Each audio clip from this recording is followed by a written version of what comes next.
बेटा last time हमने HCF और LCM के बारे में बात की थी और उसके बेटा रिलेशंस के बारे में बात करी थी और हमने ये भी बात करी थी कि अगर हम रियल नंबर का HCF और LCM निकालते हैं तो किस किस का पॉसिबल है और किस किस का पॉसिबल नहीं है। अब हम उसके बेटा रिलेटेड ही कुछ क्वेश्चंस करते हैं ताकि हमारे बात और समझ में आए। जैसे क्वेश्चन नंबर 1 हमारे पास है HCF और LCM ऑफ 2 नंबर। हमारे पास कोई भी 2 नंबर है और उन 2 नंबर का मुझे बेटा HCF दे रखा है और LCM दे रखा है। उनका बेटा HCF बेटा कितना है 24 है और उनका बेटा LCM कितना है बेटा 168। हमारे पास कोई भी 2 नंबर है, उन 2 नंबर का HCF दे रखा है 24 और LCM दे रखा है बेटा 168 और आपको नंबर्स का रेशियो भी दे रखा है। नंबर जो रेशियो में है 1:7। Let the common ratio be x। तो यानी एक नंबर हो जाएगा बेटा x और दूसरा नंबर हो जाएगा बेटा 7x। ठीक है बेटा।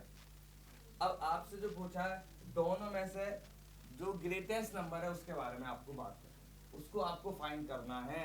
अब मेरे पास एक नंबर x है और दूसरा नंबर बेटा 7x है, तो x और 7x में से बेटा 7x बड़ा नंबर होगा, तो मुझे x की वैल्यू चाहिए और जो भी मैं x की वैल्यू निकालूंगा यहाँ पर पुट कर दूंगा तो मुझे ग्रेटेस्ट नंबर पता चल जाएगा।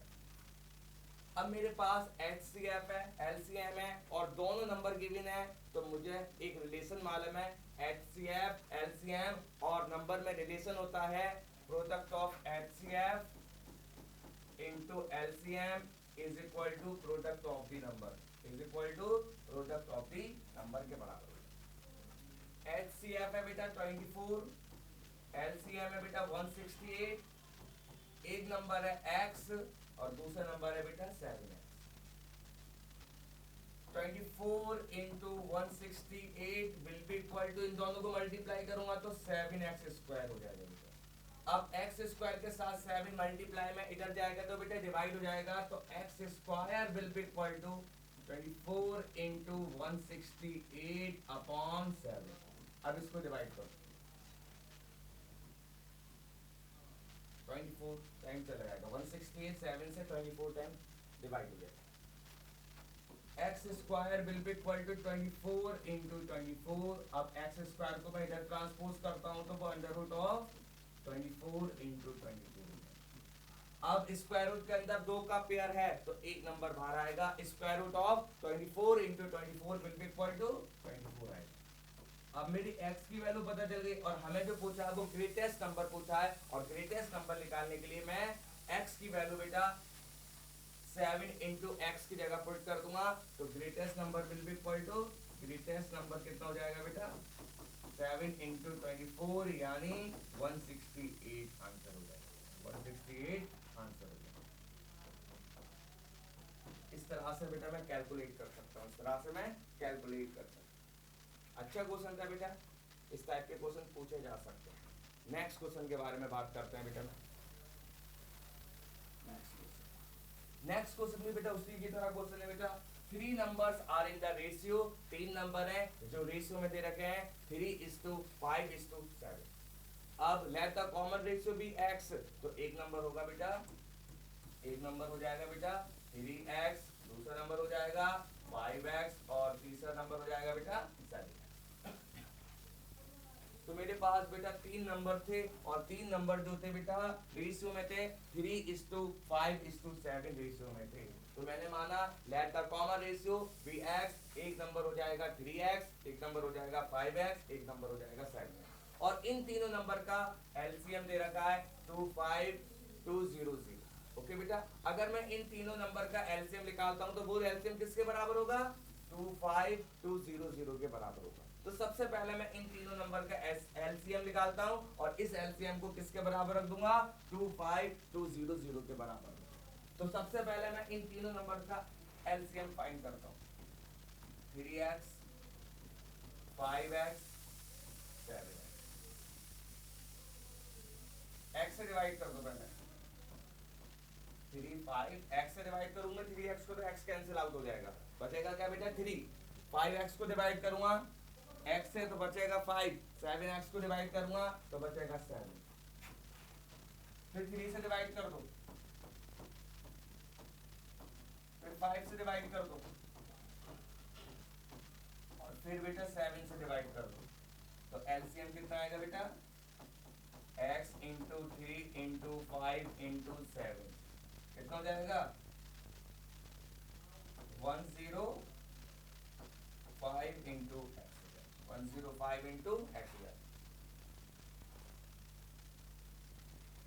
फिर हमने इन तीनों नंबर का एलसीएम निकाला, 105x आया, और इन तीनों नंबर का LCM is also equal to 25200, क्योंकि दोनों एलसीएम क्या होंगे, आपस में बराबर होंगे। तो मैं यहां से लिख सकता हूं 105x will be equal to 25200 और x will be equal to 25200 upon 105। अब इसको डिवाइड कर दो बेटा, तो x की वैल्यू कितनी आएगी बेटा, x will be equal to, calculate करो, x will be equal to, x की वैल्यू आएगी बेटा 25200 को आप डिवाइड करोगे 105 से, तो x की वैल्यू आएगी 240 आएगी। अब हमें जो कैलकुलेट करना है, हमें सम कैलकुलेट करना है। किसका सम कैलकुलेट करना है, स्मॉलेस्ट एंड लार्जेस्ट नंबर का सम कैलकुलेट करना है, स्मॉलेस्ट एंड लार्जेस्ट नंबर का सम कैलकुलेट करना है। और हमारे पास 3 नंबर है बेटा, हमारे पास 3 नंबर है, 1 नंबर, 2 नंबर, 3 नंबर। अब इन तीनों नंबर में से स्मॉलेस्ट नंबर जो होगा बेटा, वो स्मॉलेस्ट नंबर जो होगा वो 3x होगा, और लार्जेस्ट नंबर जो होगा बेटा वो 7x होगा। तो अब हमें कैलकुलेट जो करना है बेटा, वो सम कैलकुलेट करना है। किस का सम कैलकुलेट करना है बेटा, स्मॉलेस्ट और लार्जेस्ट नंबर का सम कैलकुलेट करना मींस 3x एंड 7x का सम कैलकुलेट करना है।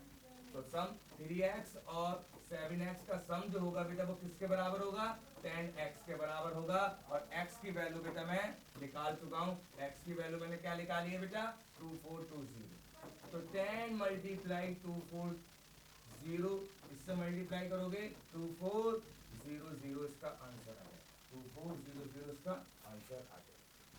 तो इस तरह से मैं कैलकुलेट कर सकता हूँ। कुछ भी नहीं था क्वेश्चन में बेटा, मेरे पास 3 नंबर थे और 3 नंबर बेटा रेशियो में थे, तो मैंने कॉमन रेशियो को बेटा x माना। तो मुझे मेरे पास 3 नंबर मुझे पता चल गई, एक नंबर 3x था, एक नंबर 5x था, और एक नंबर 7x। फिर उसके बाद इन तीनों नंबर का मैंने एलसीएम कैलकुलेट करा, और इन तीनों नंबर का एलसीएम कैलकुलेट करा, तो मेरे पास एलसीएम आया 105 into x। उसके बाद LCM is also equal to 25200। तो इन दोनों LCM को मैंने क्या कर दिया, इक्वेट कर दिया, बराबर रखा, और उसके बाद x की वैल्यू निकाली, और x will be equal to 240। उसके बाद मुझे स्मॉलेस्ट और लार्जेस्ट नंबर का मुझे सम निकालना था। तो स्मॉलेस्ट नंबर मुझे मालूम था 3x है, और लार्जेस्ट नंबर है बेटा 7 है। इन दोनों को मैंने प्लस करा तो 10x आ गया, और x की वैल्यू मैं पहले ही कैलकुलेट कर चुका था, तो यहाँ से वैल्यू इसमें पुट कर दी। इसके बाद मेरा फाइनल आंसर आ गया 2400। तो आसान क्वेश्चन था बेटा, अच्छा क्वेश्चन था, इस तरह से मैं कैलकुलेट कर। इसके बाद मैं नेक्स्ट क्वेश्चन के बारे में बात करता हूँ। नेक्स्ट क्वेश्चन इज,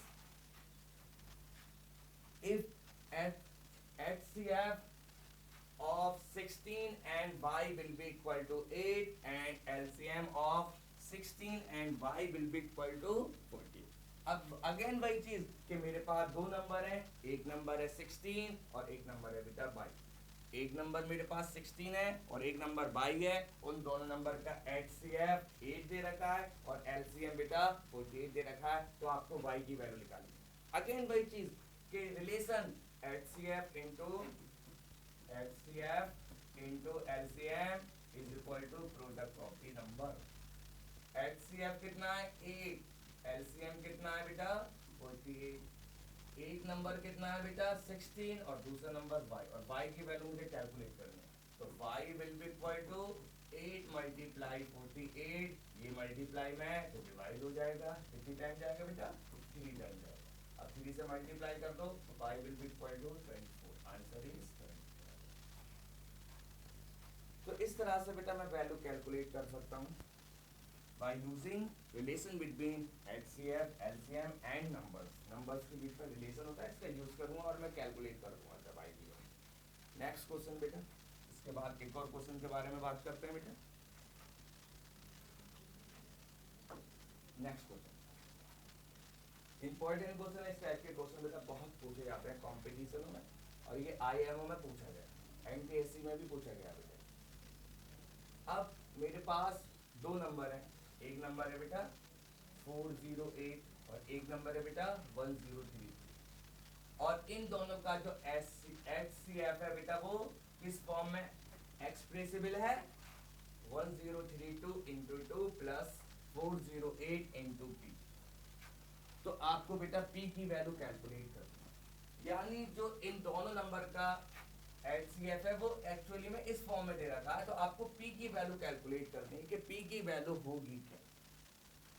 अब कभी कभी क्वेश्चन में यहाँ पर HCF दे रखा है, वहां पर LCM भी दे रखा हो सकता है, तो कोई दिक्कत की बात नहीं है। तो आपको प्रोसेस ये करना है इस क्वेश्चन में, इस टाइप के क्वेश्चन में ये करना है बेटा, जो भी नंबर्स हैं इन दोनों नंबर का आप क्या निकालो बेटा, अगर HCF की बात कर रहा है तो HCF निकालो, और LCM की बात करता है LCM निकालो।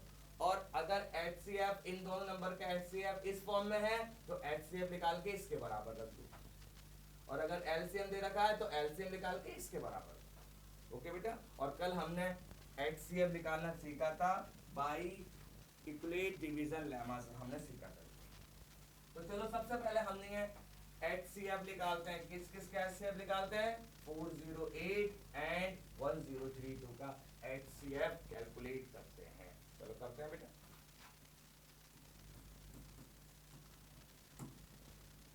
वन 1032 को मैं डिवाइड करता हूं बेटा 408 से डिवाइड करता हूं, 1032 डिवाइडेड बाई 408 मैं डिवाइड करता हूं बेटा, कितनी टाइम जाएगा बेटा, 2 टाइम चलाएगा। कितनी टाइम जाएगा बेटा, 2 टाइम जाएगा।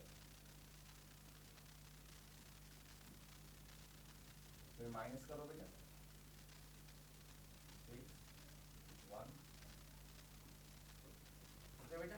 फिर उसके बाद जो रिमाइंडर है बेटा वो डिवाइजर बन जाएगा, और जो पहले डिवाइजर था वो डिविडेंड बन जाएगा। कितनी टाइम जाएगा बेटा, 1 टाइम जाएगा। तो बचा एक कैरी लिया 1, एक 10 9 190। अब अगेन ये डिवाइजर बन जाएगा और ये डिविडेंड बन जाएगा। कितनी टाइम जाएगा बेटा, 1 टाइम। कितना बचा बेटा, फिर ये डिवाइजर डिविडेंड बन जाएगा, 8 टाइम जाएगा। अब आपको रिमाइंडर 0 मिल जाएगा, जब आपको रिमाइंडर 0 मिल जाएगा तो HCF जो हो जाएगा वो किसके बराबर होगा बेटा, 24 के बराबर होगा। ओके बेटा, अब ये भी HCF है और इस इन दोनों नंबर के HCF इन दोनों फॉर्म में है, तो इन दोनों को बेटा इक्वेट कर दो। क्या कर दो बेटा, इक्वेट कर दो।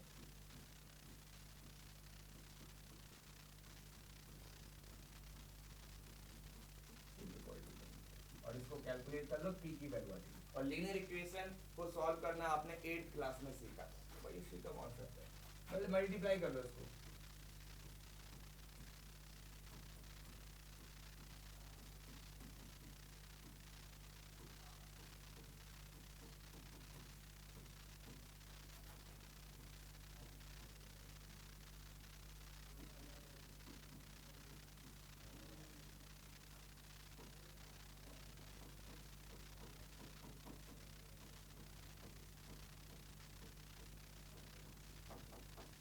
-5 में इसका फाइनल आंसर इज माइनस। तो इस तरह से आप इसको सॉल्व कर सकते हो, और आसान है, मुश्किल नहीं है। अगर आपको HCF दे रखा है तो HCF निकाल के इक्वेट कर देना, और अगर LCM दे रखा है LCM निकाल के इक्वेट कर देना, इक्वेट मतलब बराबर है। ओके, नेक्स्ट क्वेश्चन के बारे में। हाँ, again important question, Euclid division lemma का क्वेश्चन है बेटा, इंपॉर्टेंट। अभी कह रहा एक नंबर है, अगर मैं किसी एक नंबर को बेटा मैं 143 से डिवाइड करता हूं तो उसका रिमाइंडर कितना बचता है बेटा, 31 बचता है। अगर मैं उसी नंबर को 11 से डिवाइड कर दूं तो उसका रिमाइंडर क्या बचेगा, उसका रिमाइंडर क्या बचेगा। तो एक नंबर है और एक नंबर को बेटा मैं अगर 143 से डिवाइड करता हूं तो उसका रिमाइंडर बचता है 31, और अगर मैं उसी नंबर को 11 से डिवाइड करता हूं तो उसका रिमाइंडर क्या बचता है। तो देखो बेटा इसकी सबसे पहली शॉर्ट ट्रिक होती है, बहुत आसान होती है कि किसी भी नंबर को मैं अगर किसी नंबर से किसी एक नंबर से डिवाइड करता हूँ, यहाँ पर एक नंबर को उसने 143 से डिवाइड करा है तो रिमाइंडर कितना बचा 31। ओके, और उसी नंबर को अब आपको 11 से डिवाइड करना है तो उस आपसे पूछा है कि उसका रिमाइंडर क्या होगा। तो याद रखना जो पहले आपने 143 से डिवाइड करा था उसका रिमाइंडर था 31, तो आपको डायरेक्ट क्या करना है, इस 31 को 11 से डिवाइड करो, बस खत्म। अगर आप 31 को 11 से डिवाइड करोगे तो रिमाइंडर कितना बचेगा, आंसर क्या हो जाएगा बेटा 9 हो जाएगा। इस तरह से हम डायरेक्ट कर सकते हैं इसको, इस तरह से हम डायरेक्ट कर सकते हैं। अगर किसी नंबर को आपने किसी एक नंबर से डिवाइड करा उसका रिमाइंडर बच गया, अब अगले अब आपने ये नंबर चेंज कर रहे हो, अगले नंबर में पूछेगा अगर मैं इससे डिवाइड करूं तो रिमाइंडर क्या बचेगा, जो पहले रिमाइंडर था उसको डिवाइड कर दो डायरेक्ट, बस खत्म। लेकिन हम अगर इसको इक्वलेट डिवीजन लेमा से करते हैं तो इक्वलेट डिवीजन लेमा से करने के लिए x will be equal to 143 and plus of 30। एक नंबर है, ये नंबर मैंने मान लिया, ये नंबर क्या है 143 into and plus of 30। Again भाई इक्वलेट डिवीजन लेमा लगा दिया, ये जो बेटा मैंने डिवाइजर है और मैंने कोसेंट को क्या मान लिया n मान लिया, तो वो नंबर क्या होगा divisor into quotient plus of remainder. ये रिलेशन हम पढ़ चुके हैं बेटा। ओके, अब x will be equal to 143 and plus of, इसको क्या लिख सकता हूँ 22 प्लस ऑफ 9। इसमें से क्या कॉमन है बेटा 11 कॉमन है, 11।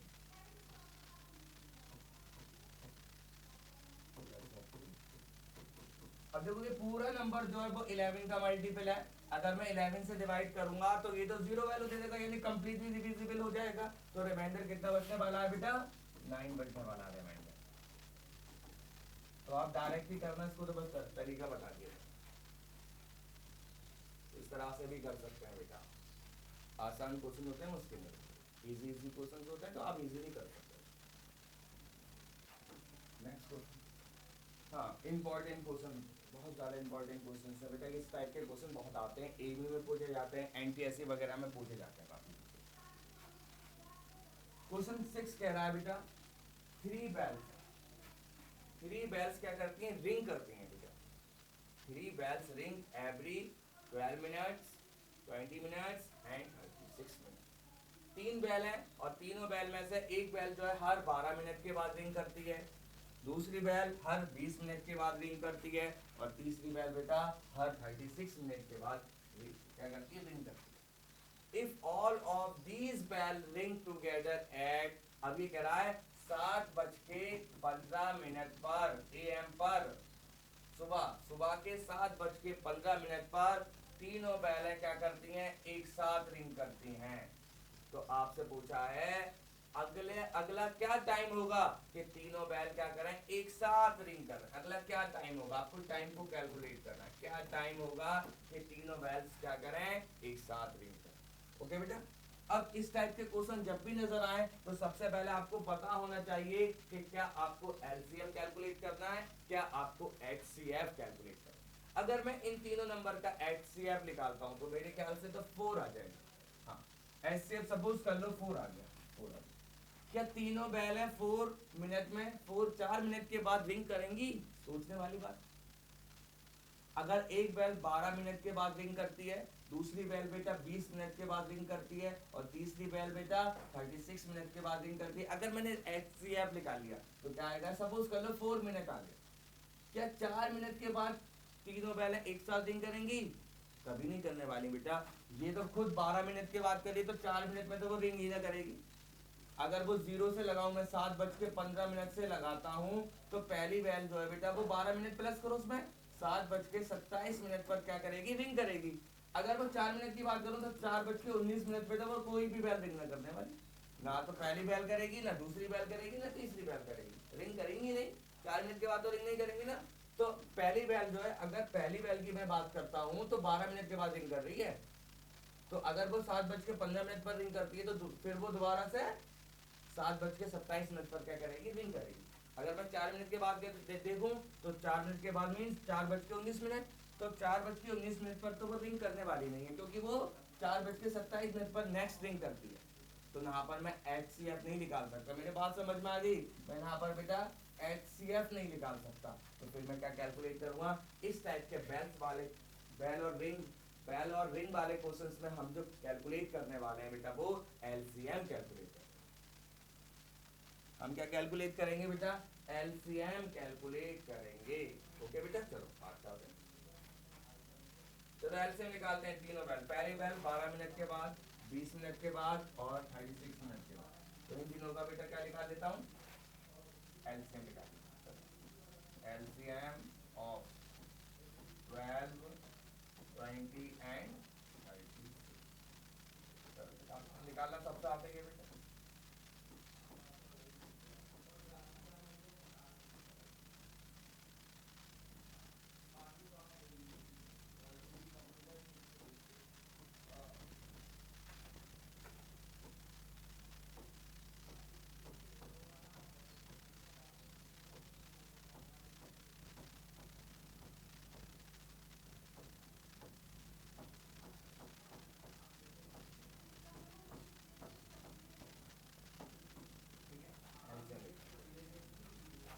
मल्टीप्लाई कर दो, सबको मल्टीप्लाई कर दो, 4 9 36 और 36 इंटू 5, 4 इनका आएगा 4, इनका आएगा 4 और इसका आएगा 9, 4 9 36 और 36 इंटू 5 180, कितना आएगा बेटा,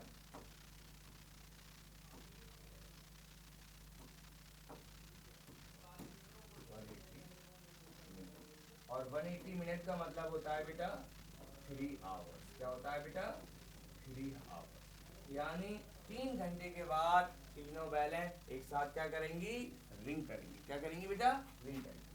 अब वो 7:15 पर रिंग करती हैं, तो नेक्स्ट टाइम क्या होगा बेटा, 10 बजे 3 घंटे प्लस कर दो उसमें 3, तो 10 15 10 15 10 15 AM आंसर हो जाएगा बेटा, ये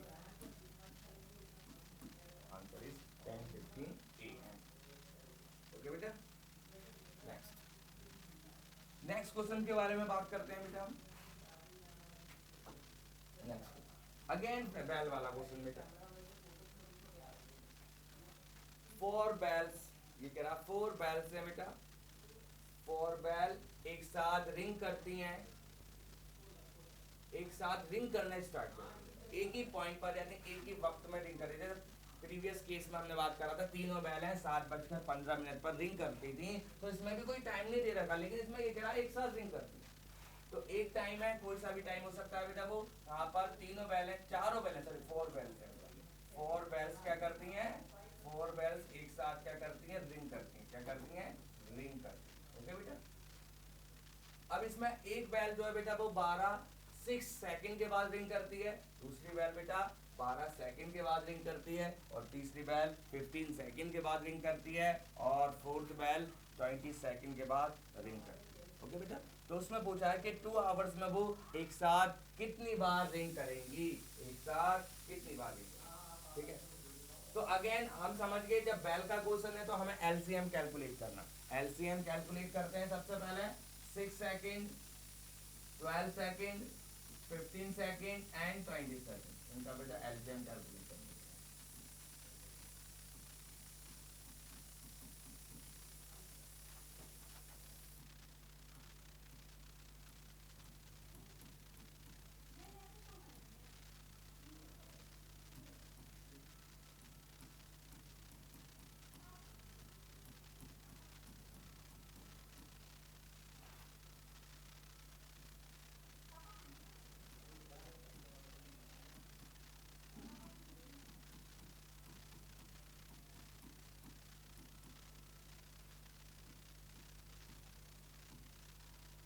60 सेकंड के बाद बेटा वो चारों बैलें क्या करेंगी, एक साथ रिंग करेंगी।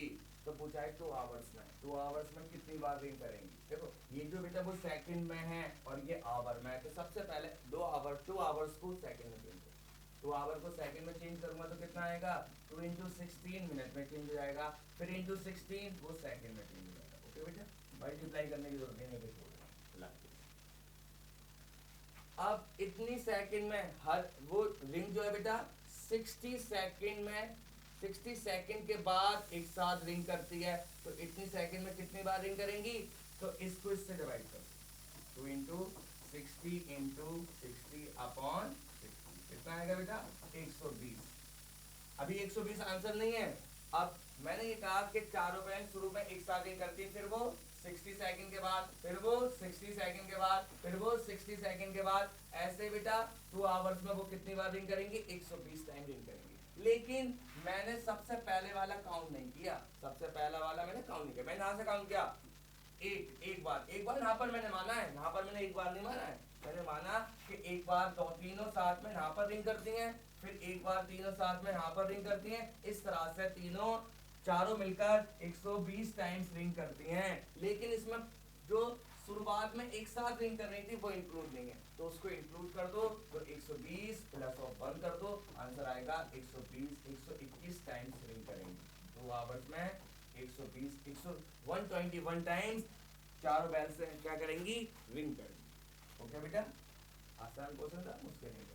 जब भी आपको इस टाइप का क्वेश्चन पूछे कि कितनी टाइम से रिंग करेंगी, 2 आवर्स हो सकता है, 3 आवर्स होता है, तो आप 1 को प्लस करोगे, 1 रिप्रेजेंट शुरुआत। जब भी शुरुआत में तीनों या चारों या पांचों कितनी भी वैल्यूज हो सकती हैं एक साथ रिंग करती है, तो आप शुरुआत वाले को प्लस कर दोगे। क्या कर दोगे बेटा? प्लस कर दोगे, तो आपको फाइनल आंसर पता चल जाएगा, आपको फाइनल आंसर इसका पता चल जाएगा। यहाँ तक कोई शर्त तो बता, तो यहाँ तक कोई दिक्कत नहीं होनी चाहिए बेटा। इसके आगे बात करते हैं, एक और क्वेश्चन लेते हैं तो बात समझ में आएगी।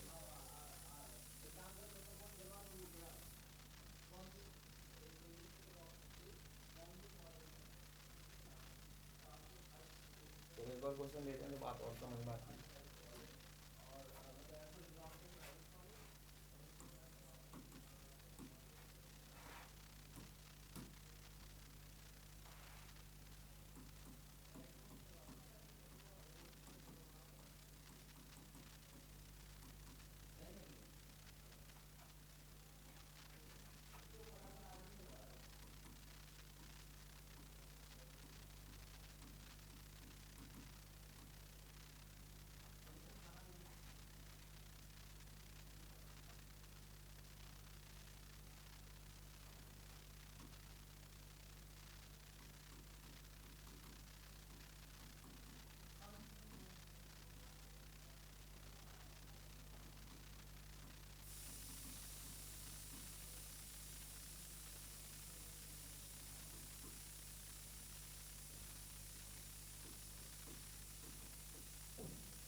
तो इसका बेटा एक और क्वेश्चन लिया बेटा हमने, इसको सॉल्व करते हैं बेटा। ये कह रहा है there is a circular part around a field. ये कह रहा है एक सर्कुलर पार्ट है बेटा जो फील्ड के चारों तरफ है, ठीक है। प्रिया जो है उस पूरे सर्किल को कंप्लीट करने के लिए, एक सर्किल बनना है बेटा फील्ड के चारों तरफ। अब वो इस पॉइंट से प्रिया भी स्टार्ट करती है और इसी पॉइंट से बेटा वो हारिस भी स्टार्ट करता है। दोनों एक ही पॉइंट से स्टार्ट करते हैं बेटा और एक ही टाइम पर एक ही पॉइंट से और एक ही डायरेक्शन में चलते हैं, ठीक है। तो ये कह रहा है कि दोबारा से ये कितनी मिनट के बाद मिल जाएंगे, कितनी मिनट के बाद मिल जाएंगे, ये आपसे पूछा है बेटा। चलो अगर मैं इस टाइप के क्वेश्चन, सर्किल के टाइप के क्वेश्चन देखता हूं, अगर मैं जो प्रिया जो टाइम लेती है बेटा वो 18 मिनट लेती है और जो बेटा हारिस है बेटा वो 12 मिनट लेता है, ओके बेटा। अगर मैं 18 मिनट और 12 मिनट को मिनट के बेटा HCF निकाल लेता हूँ, तो इन दोनों का जो HCF निकलने वाला है बेटा वो 6 मिनट निकल कर आएगा, ओके बेटा। अब प्रिया जो है पूरा राउंड कंप्लीट करने के लिए 18 मिनट लेती है और हारिस जो है बेटा वो 12 मिनट लेता है, ओके। तो 6 मिनट में प्रिया जो है सपोज कर लो ना पहुंचेगी और हारिस जो है बेटा वो यहाँ पर पहुंच जाएगा। ये प्रिया है, ये हारिस, और ये कभी भी मिलेंगी नहीं, ये कभी भी नहीं मिल पाएंगे। Priya and Haris never be meet each other, ये कभी भी एक दूसरे से नहीं मिल पाएंगे। तो इन दोनों को हमें मिलाना है, क्योंकि क्वेश्चन कह रहा है, क्योंकि क्वेश्चन कह रहा है कि कितने समय के बाद ये दोनों मिल जाएंगे। तो हम समझ गए इस टाइप के क्वेश्चंस में, यानी सर्किल के टाइप्स के क्वेश्चन में हमें HCF तो नहीं निकालना है, HCF तो नहीं निकालना, हमें क्या निकालना है बेटा, LCM कैलकुलेट करना। जब भी सर्किल के टाइप्स का क्वेश्चन आपको नजर आता है बेटा, तो उस क्वेश्चन में हम जो कैलकुलेट करेंगे बेटा वो LCM कैलकुलेट करेंगे। तो चलो 18 और 12 का मैं LCM निकाल लेता हूं।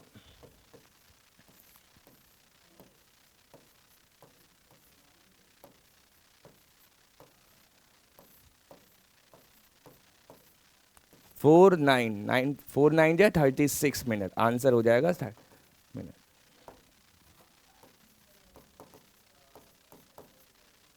आंसर तो प्रिया जो है एक राउंड को 18 मिनट में करती है, तो 36 मिनट में 2 राउंड कंप्लीट करेगी, यानी 2 राउंड कंप्लीट करने के बाद इसी पॉइंट पर पहुंच जाएगी। और हारिस जो है वो 3 राउंड कंप्लीट करने के बाद इस पॉइंट पर मिल जाएंगे, पहुंच जाएगा, और दोनों इस पॉइंट पर क्या कर जाएंगे बेटा, मीट कर जाएंगे, मिल जाएंगे बेटा,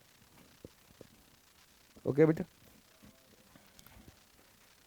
इस टाइप का बेटा इजी इजी क्वेश्चंस पूछता है वो, मुश्किल नहीं होते। एक आध क्वेश्चन के बारे में और बात करते हैं तो बात समझ में आएगी।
एक और क्वेश्चन बेटा बनता है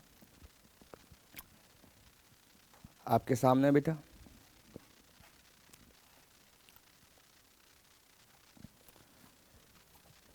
एन ऑर्चार्ड हैज़, ऑर्चार्ड का मतलब होता है जहाँ पे बेटा प्लांट्स वगैरह लगाए जाते हैं बेटा, ठीक है।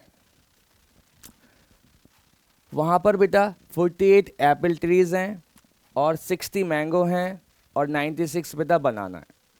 और इसको हमें रोज़ में अरेंज करना है और इस तरह से अरेंज करना है कि रो जो है बेटा वो सेम होनी चाहिए, हर एक की रो सेम होनी चाहिए और हर एक रो में बेटा सेम टाइप्स के ट्रीज होने चाहिए।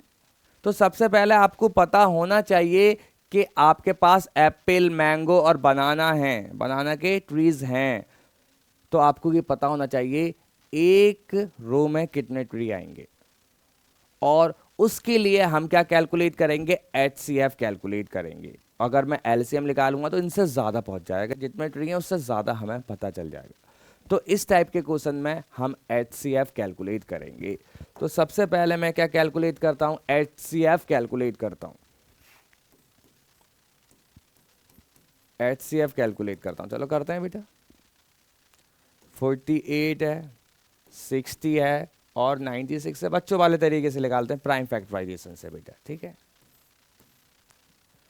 2 से डिविजिबल 12, 6, 3। ओके बेटा, 15, 14, 4।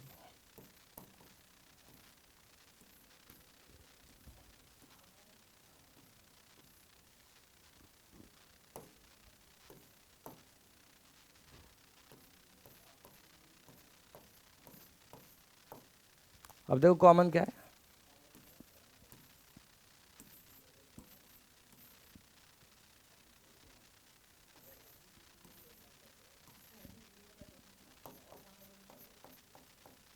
HCF कितना हो जाएगा बेटा, तो जब 4 4 3 या 12, 12 ट्रीज हो जाएगा। तो एक रो में बेटा कितने ट्रीज आएंगे, 12 आएंगे। तो अब एप्पल की कितनी रो बनेंगी, एप्पल की कितनी रो बनेंगी, तो एप्पल की कितनी रो बनेंगी, एप्पल अपॉन 12 से डिवाइड कर दो, 4 रो बनेंगी। एप्पल की 4 रो बनेंगी, एप्पल की 4 रो बनेंगी। तो मैंगो की कितनी रो बनेंगी बेटा, 5 रो बनेंगी। और बेटा बनाना की कितनी रो बनेंगी,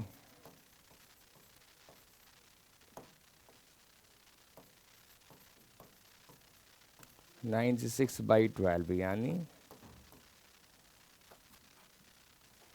96 को 12 से डिवाइड कर दो, चलो 2 से डिवाइड कर दो,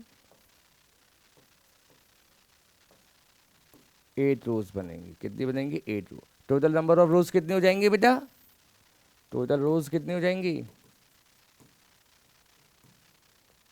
4 + 5 + 8 यानी 17 रोज हो जाएंगी।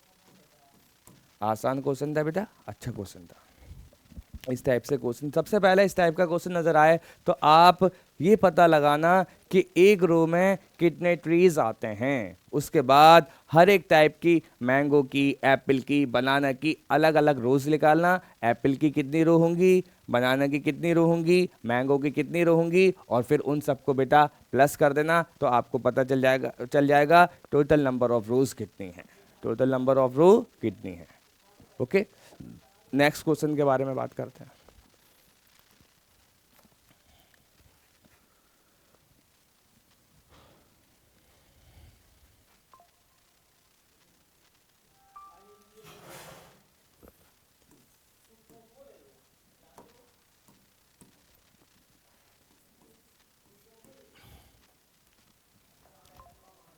Which of the following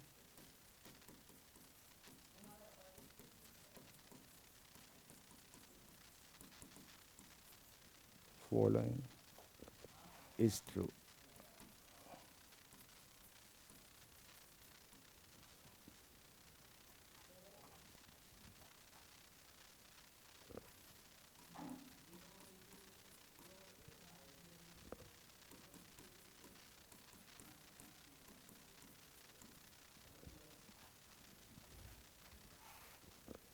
A, it is a prime number. चलो ऑप्शन ले लेते हैं इसके, B it is a composite number,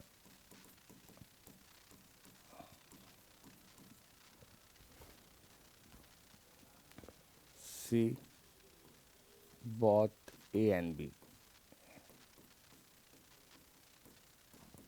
D none. ठीक है, चलो करते हैं। इस टाइप का क्वेश्चन पूछा जा सकता है बेटा, आसान होता है, मुश्किल नहीं होता। बस आप याद, इसमें एक रिलेशन याद रखना कि अगर आप प्राइम नंबर को और कंपोजिट नंबर को मल्टीप्लाई करते हो तो आपको एक कंपोजिट नंबर मिलेगा बस। तो मेरे पास नंबर है बेटा 17 multiply 41 multiply 43 multiply 61 plus of 43। अब हम क्या करेंगे बेटा, इसमें से कॉमन ले लेते हैं। कितना कॉमन है? 43 दोनों में कॉमन नजर आ रहा है, इस नंबर में और इसमें बेटा 43 कॉमन है, तो 43 को आप कॉमन ले लो। तो 43 को कॉमन लोगे तो अंदर बचेगा 17 मल्टीप्लाई 41 मल्टीप्लाई 61 और प्लस ऑफ 1।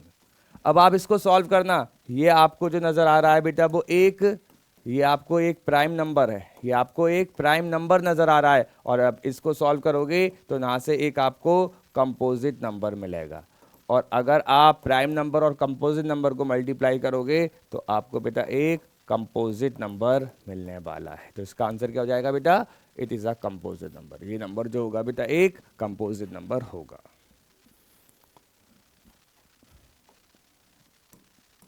ये जो होने वाला है बेटा एक कंपोजिट नंबर होने वाला है। Answer is composite number.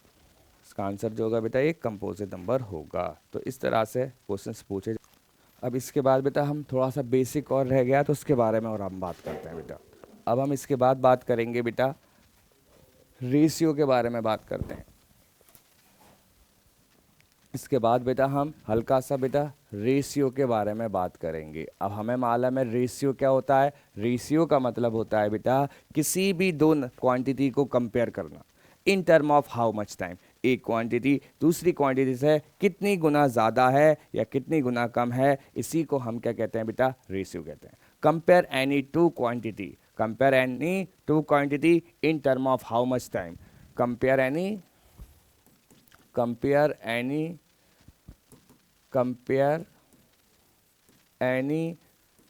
two quantity in term of how much time is called as ratio। अब रेशियो निकालना, जैसे मेरे पास A है, लेट A और B है। अब इन दोनों को कंपेयर करना है तो A/B कैलकुलेट करूंगा, तो ये सिंबल जो होता है बेटा इस2 का होता है, A/B। तो ये रेशियो का सिंबल होता है A/B बेटा। और A और B जो कहलाते हैं बेटा वो मेंबर कहलाते हैं। क्या कहलाते हैं? रेशियो के मेंबर कहलाते हैं। और A का नाम जो होता है बेटा एंटीसीडेंट होता है और B का नाम कॉन्सिक्वेंट होता है। इस तरह से इसके नाम होते हैं बेटा। अगर मैं इसमें कैलकुलेट करता हूँ, अगर मैं इसमें बेटा A/B कैलकुलेट करता हूँ तो यहाँ से मैं बता दूंगा A जो है बेटा B की कंपैरिजन में ज़्यादा, तो A/B क्या कहलाता है बेटा? रेशियो कहलाता है। क्या कहलाता है बेटा? रेशियो कहलाता है। और अगर मैं A²/B² निकालता हूँ तो ये डुप्लीकेट रेशियो कहलाता है, डुप्लीकेट रेशियो कहलाता है। और अगर मैं A³/B³ निकालता हूँ तो आपका ये ट्रिप्लीकेट रेशियो कहलाता है। क्या कहलाता है बेटा? ट्रिप्लीकेट रेशियो कहलाता है, रेशियो कहलाता है। और अगर मैं बेटा निकालता हूँ A⁻1/2 B⁻1/2, ये सब डुप्लीकेट कहलाता है। क्या कहलाता है? सब डुप्लीकेट कहलाता है, डुप्लीकेट रेशियो कहलाता है। और अगर मैं निकालता हूँ A⁻1/3 B⁻1/3, तो ये कहलाता है सब ट्रिप्लीकेट रेशियो कहलाता है, ट्रिप्लीकेट रेशियो कहलाता है। तो इसके डिफरेंट नाम है बेटा, पूछा जाता है तो इजीली आप बता सकते हो। अब इसके बाद मैं बात करता हूँ बेटा, इसके बाद मैं बात करता हूँ प्रोपोर्शन के बारे में बात करता हूँ। हल्का सा बेसिक सा मैं बता रहा हूँ जल्दी प्रोपोर्शन के बारे में बात।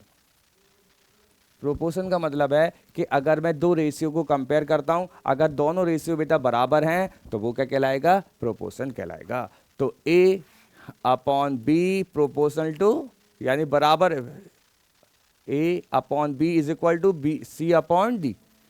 A is to B proportion to, यानी A upon B is equal to C upon D, then A और बी आर प्रोपोर्शन। ए और बी क्या कहलाएंगे, प्रोपोर्शन कहलाएंगे। कि अगर दो रेशियो बेटा बराबर हैं तो वो प्रोपोर्शन कहलाते हैं। और इसको लिखने का तरीका होता है बेटा A is to B proportional to C is to D. अब बी और सी जो कहलाएंगे बेटा वो मीन वैल्यू कहलाती हैं। क्या कहलाती है, मीन वैल्यू कहलाती हैं। और ए और डी जो कहलाएंगे बेटा वो एक्सट्रीम वैल्यू कहलाएंगे। क्या कहलाएंगी, एक्सट्रीम वैल्यू कहलाएंगी। अब हमें कैसे पहचानेंगे, हमें डायरेक्ट पहचानना है कि ये प्रोपोर्शन है या नहीं है। तो हम क्या करेंगे, प्रोडक्ट ऑफ मीन करेंगे। अगर product of mean is equal to product of extreme के बराबर आता है, प्रोडक्ट ऑफ एक्सट्रीम के बराबर आता है, तो वो प्रोपोर्शन होगा, अदरवाइज नहीं होने वाला। यानी B into C will be equal to A into D होना चाहिए। इन सारी चीज़ों का बेटा हम आगे चैप्टर्स में यूज़ करने वाले हैं। इसके बाद हम बात करेंगे कंपोनेंडो की बात करते हैं, फिर डिविडेंडो की बात करेंगे, और फिर दोनों की बात करेंगे, कंपोनेंडो एंड डिविडेंडो के बारे में बात करेंगे। सबसे पहले मैं बात करता हूं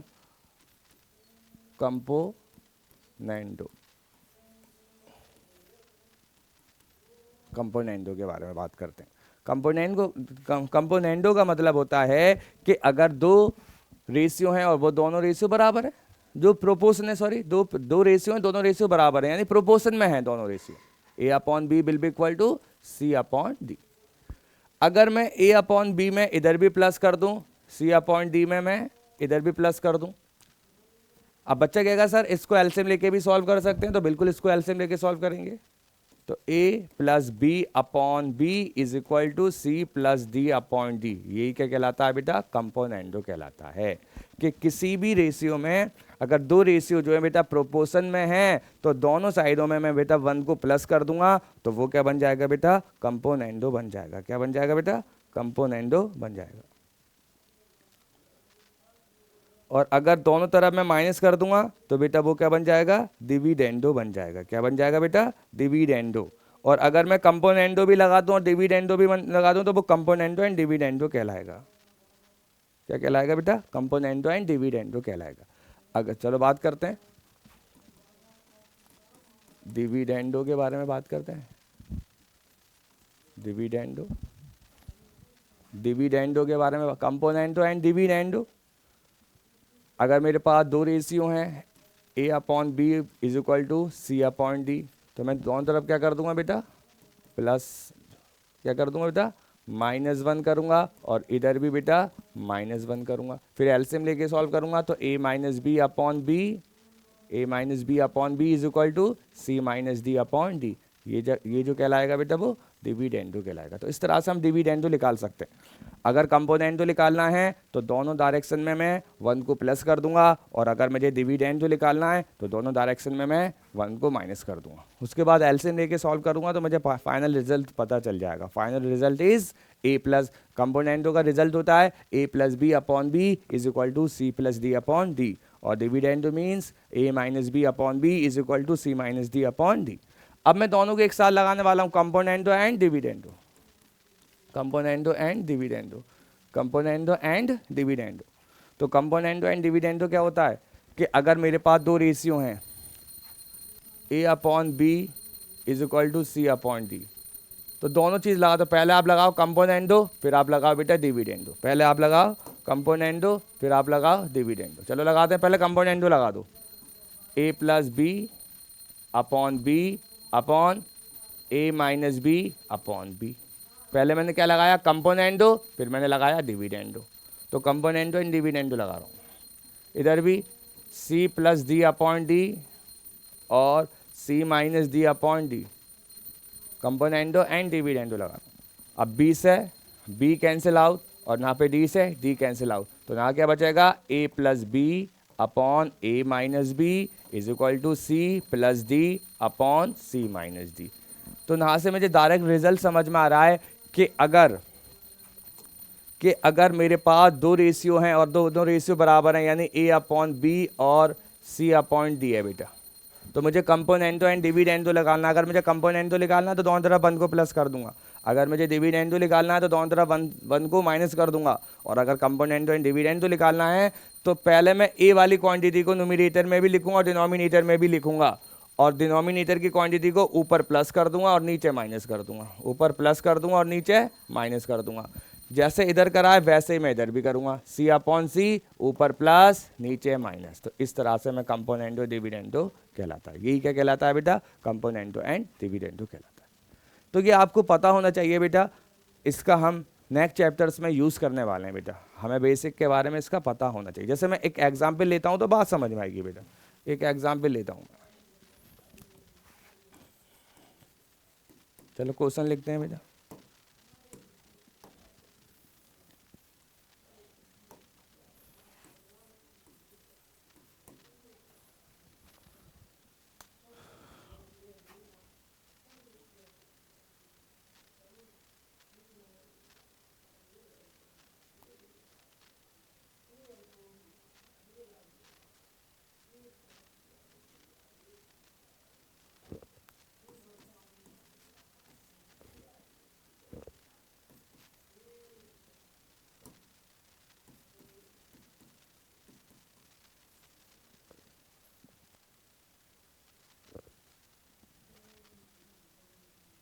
चलो इसको सॉल्व करते हैं बेटा, क्या रिजल्ट मिलेगा। बस अप्लाइंग, आपको बस फाइन अप्लाइंग, अब आपको बस क्या करना है, अप्लाई करना सीखना है। अप्लाई कंपोनेंटो एंड डिविडेंडो, आपको क्या करना है, कंपोनेंटो एंड डिविडेंडो को अप्लाई कर देना है। ठीक है, चलो मैंने बताया था न्यूमरेटर को लिखो सबसे पहले, न्यूमरेटर को लिख दो, न्यूमरेटर में भी डिनोमिनेटर 10x ऊपर लिखो, 10x ऊपर और 10x नीचे। उसके बाद इसको ऊपर प्लस कर दो और इसको नीचे माइनस करो, is equal to Y upon Y, नीचे कुछ नहीं है तो 1 है, Y upon Y plus 1 minus 1।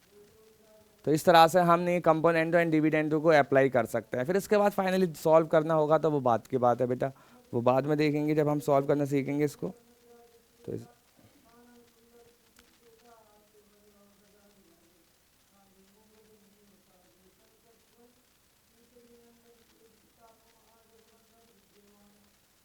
तो यहाँ पर हमने अप्लाई करना सीख लिया बेटा, कंपोनेंटो एंड डिविडेंडो इस तरह से अप्लाई करते हैं। ठीक है,